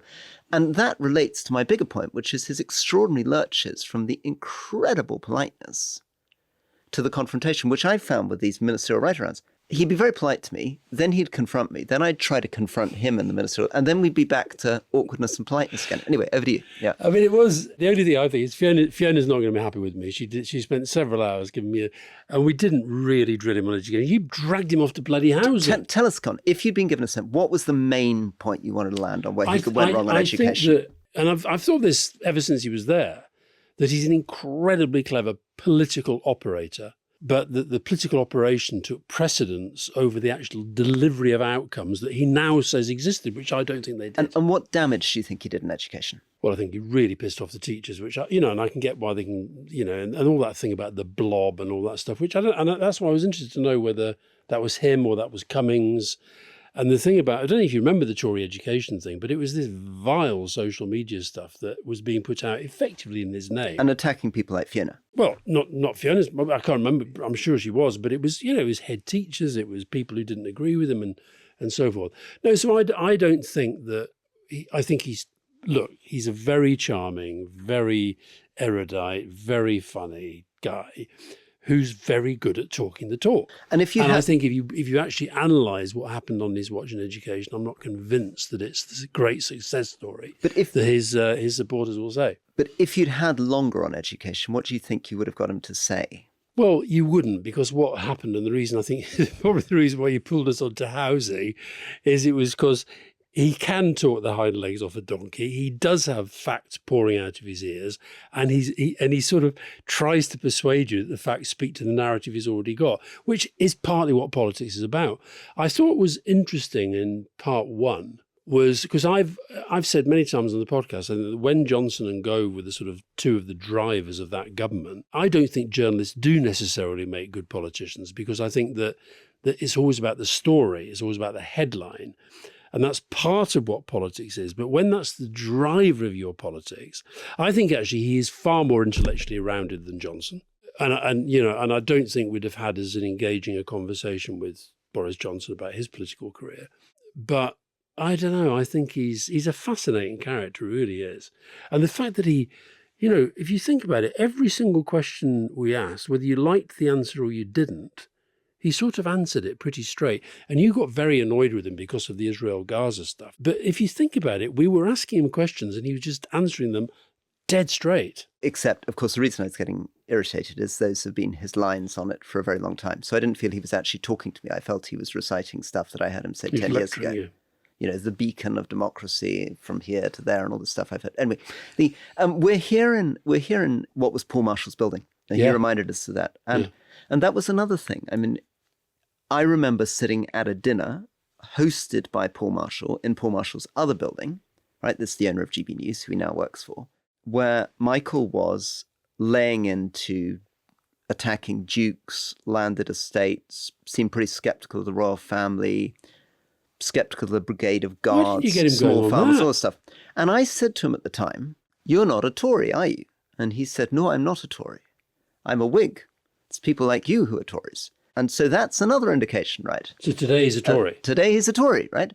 Now, it depends what he means by a Tory. And is that because he thinks Paul Marshall wanted him not to be a Tory? Well, I think what he has in common with Paul Marshall and why they like each other, and it tells you a lot about the Lib Dems. Remember, the Lib Dems had in them Zach Polanski, now leader of the Greens, who's well off to the left of Jeremy Corbyn, and Liz Truss was a Lib Dem, right? They were both great and lived in... Calling for the abolition of the monarchy. Well out off on the right, right? Was it taxation? And Paul Marshall, now running GB News, they all come out of the Lib Dems. Tells you a lot about how broad that party is, right? Now, what does Paul Marshall see in Gove? I think they both actually, at some level, really don't like the establishment. I think Gove, although he flirted... Which Murdoch says he doesn't as well. Yeah. I think although he flirted with Cameron and Johnson and these people at Oxford, I think he probably did feel quite an outsider. He has got quite a kind of revolutionary Trotskyite edge to him, which is why he loves people like Dominic Cummings. And he's got these visions of the world, which, I mean, this Larry Fink thing, I didn't want to dig into it. It sounds great as a soundbite because it makes him sound kind of progressive, left-wing, radical. It's complete insanity. Yeah, it's pretty mad.